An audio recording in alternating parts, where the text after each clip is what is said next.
Hello everyone, my name is engineer Farman और आप लोग देख रहे हैं आपका अपना ही YouTube channel stay with engineers.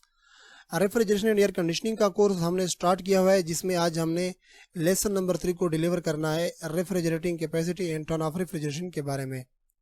ये आज का हमारा टॉपिक है। पिछले टॉपिक में हमने डिस्कस किया था about the COP of refrigerator and heat pump and refrigerants and refrigeration effect, जबकि आज के लेक्चर में हमने इन दो शॉर्ट डिफिनेशंस के बारे में डिटेल से डिस्कस करना है।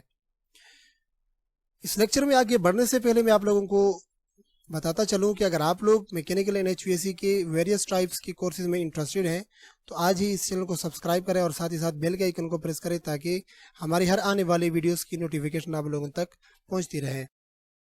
First one is the refrigerating capacity, the amount of heat removed from an object to be cooled per unit time by a refrigerating machine। इस डिफिनेशन के अकॉर्डिंग कि कोई रेफ्रिजरेटर मशीन जो कि किसी ऑब्जेक्ट या किसी स्पेस से कुछ हीट को रिमूव करता हो पर यूनिट टाइम में, ये इस रेफ्रिजरेटर की कैपेसिटी कहलाती है।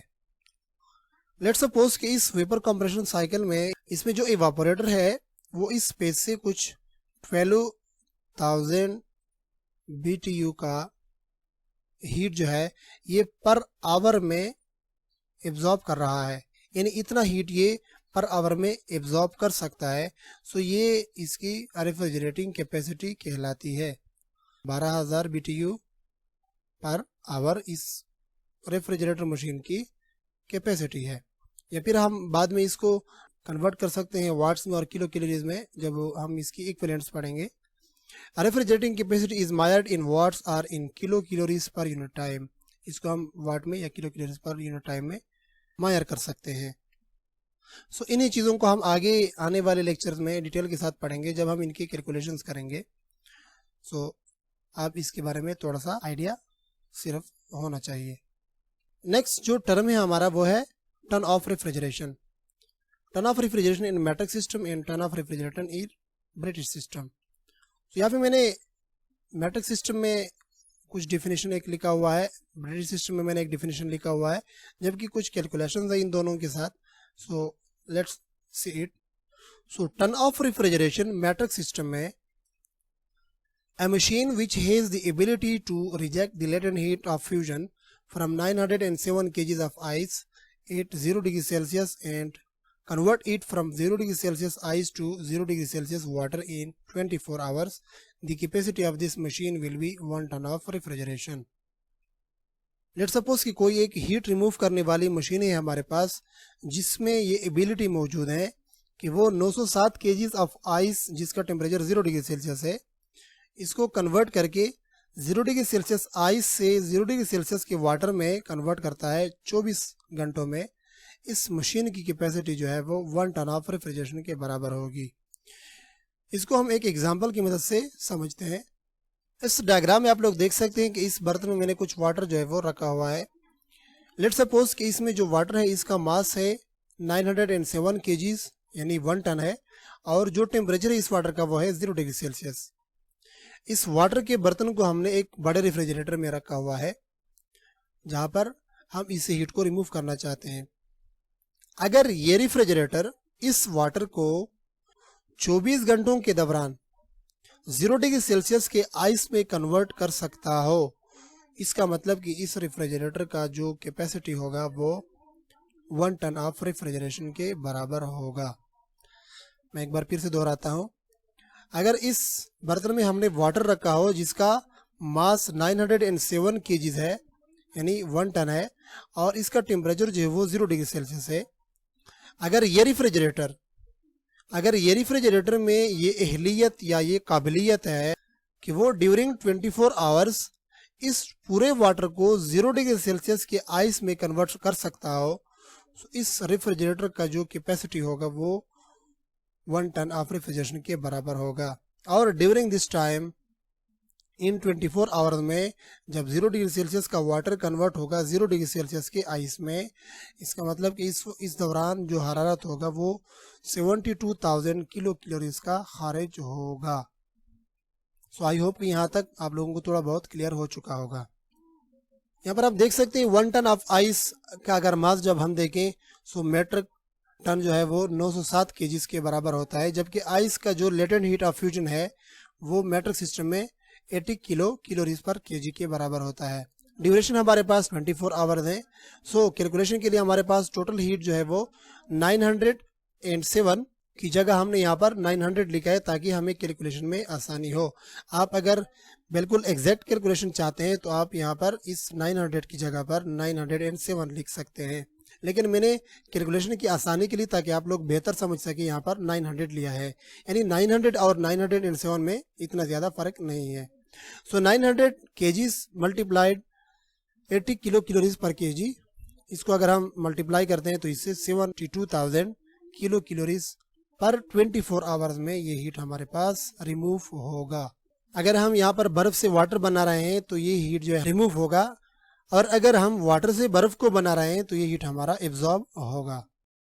सो ये जो टोटल हीट है ये 24 आवर्स में है। अगर इसको हमने पर आवर में कन्वर्ट करना हो तो इसको हम इजीली डिवाइड कर सकते हैं 60 पर। जब हम 60 पर इसको डिवाइड करेंगे सो 72,000 को अगर हम डिवाइड करेंगे 60 पर तो हमारे पास जो आंसर होगा वो 3000 कैलोरीज पर आवर। अब हमारा जो डेफिनेशन होगा वो ये होगा कि अगर किसी रेफ्रिजरेशन मशीन में ये कैपेसिटी हो कि वो 3000 कैलोरीज पर आवर का हीट जो है ये फी घंटे में किसी 0 डिग्री सेल्सियस के वाटर से 0 डिग्री सेल्सियस की बर्फ तक रिमूव कर सकता हो, उस मशीन की रेफ्रिजरेटिंग कैपेसिटी है वो 1 टन ऑफ रेफ्रिजरेशन के बराबर होगी। अगर इस पर आवर को हम फर्दर मिनट में कन्वर्ट करना चाहें तो यहाँ पे इस 3000 को हम डिवाइड करेंगे 60 पर, जिससे हमारे पास जो पर मिनट की कैपेसिटी होगी वो 50 कैलोरीज पर मिनट हो जाएगी। यानी अगर कोई refrigeration machine 50 calories per minute में एब्जॉर्ब कर सकता हो या रिजेक्ट कर सकता हो, उसकी refrigeration capacity 1 ton of refrigeration के बराबर होगी। इसी तरह आप सेकंड में भी कैलकुलेट कर सकते हैं। अगर इसको मजीद आपने कैलकुलेट करना है तो 50 को डिवाइड करेंगे 60 पर, चूँकि एक मिनट में 60 सेकेंड होते हैं तो इस 50 को हम डिवाइड करेंगे 60 पर, हमारे पास जो रिजल्ट होगा वो 0.833 कैलोरीज पर सेकेंड हो जाएगा।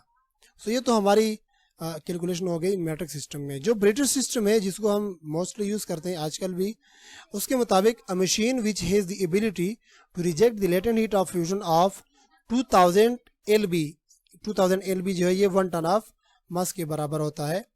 2000 LB ice at 32 degree Fahrenheit and convert it from 32 degree Fahrenheit ice to 32 degree Fahrenheit water in 24 hours।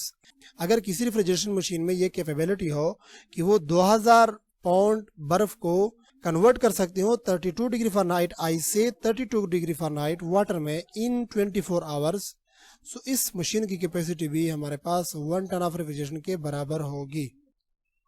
यहाँ पर आप लोग देख सकते हैं 1 टन ऑफ आइस मास में 2000 पाउंड के बराबर होता है, जबकि आइस का जो लेटेंट हीट ऑफ फ्यूजन है ब्रिटिश सिस्टम में वो है 144 BTU पर पाउंड, और ड्यूरेशन ऑफ टाइम हमारे पास है 24 आवर्स। सो यहाँ पर हम इजीली कैलकुलेट कर सकते हैं। फार्मूला हमारे पास है QT हमारे पास बराबर हो जाएगा 2000 LB मल्टीप्लाइड बाई 144 BTU पर पाउंड। पाउंड और पाउंड आपस में कैंसिल हो जाएंगे, जबकि ये और ये का जब आप आपस में हम मल्टीप्लाई करेंगे सो ये 2,88,000 BTU पर 24 आवर्स। यहाँ पर सिर्फ BTU हमारे पास रह जाएगा, क्योंकि ये हीट का मिकदार है तो हीट की इकाई जो है वो BTU है। यहाँ पर किसी किस्म का पाउंड वगैरह का जिक्र नहीं है। सो ये जो रिजल्ट है हमारा ये 24 आवर्स में टोटल हीट है। अगर इसको हमने पर आवर में कन्वर्ट करना है सो सिंपल इसको हम जो है ना डिवाइड करेंगे 24 पर। जब इसको हम 24 पर डिवाइड करेंगे, क्योंकि एक दिन में 24 घंटे होते हैं, तो जब इसको हम 24 पर डिवाइड करते हैं तो हमारे पास 12,000 BTU आवर के हिसाब से आ जाएगा। और इस फिगर को हम मोस्टली यूज़ करते हैं हमारे डेली एयर कंडीशनिंग लाइफ में। अगर हमने इसको फर्दर सिंप्लीफाई करना हो और पर आवर से नहीं, हमने पर मिनट में कन्वर्ट करना हो, तो सिंपली आप 12,000 को डिवाइड करें फर्दर 60 पर, क्योंकि एक घंटे के अंदर 60 मिनट्स होते हैं। तो जब हम 12,000 को 60 पर डिवाइड करेंगे तो हमारा जो रिजल्ट होगा वो 200 BTU पर मिनट आ जाएगा। अगर पर मिनट से हमने फर्दर सेकंड में कन्वर्ट करना हो सो 200 को हम फर्दर 60 पर डिवाइड करेंगे, क्योंकि 1 मिनट के अंदर 60 सेकेंड होते हैं, जिससे जो हमारा रिजल्ट होगा वो 3.33 BTU पर सेकेंड हो जाएगा। सो आई होप कि यहाँ तक आप लोगों को क्लियर हो चुका हो। यहाँ पर जो एक इम्पॉर्टेंट नोट मैंने दिया हुआ है, 1 ton of refrigeration is equal to 12,000 BTU per hour and it is equal to 3000 kilocalories per hour and it is equal to 3.5 kilowatt. इसका मतलब ये है कि कोई भी 1 टन ऑफ रेफ्रिजरेशन का जो मशीन है वो 12,000 BTU पर आवर में भी हो सकता है। उस पर ये भी मार्क हो सकता है कि 3000 किलो कैलोरीज उस पर लिखे हों, या उस पर 3.5 किलोवाट भी लिखा जा सकता है। सो आप इसमें कंफ्यूज ना हो। 12,000 BTU पर आवर वाले यूनिट को भी हम 1 टन ऑफ रेफ्रिजरेशन मानेंगे।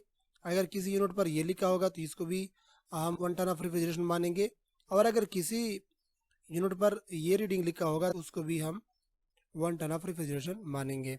सो आई होप कि यहाँ तक आप लोगों को समझ आ चुका होगा। अगर फिर भी थोड़ा बहुत कोई कन्फ्यूजन है तो आप मुझे कमेंट बॉक्स में ज़रूर पूछ सकते हैं। नेक्स्ट वीडियो तक मुझे दीजिएगा इजाज़त। अल्लाह हाफिज़, अस्सलाम वालेकुम।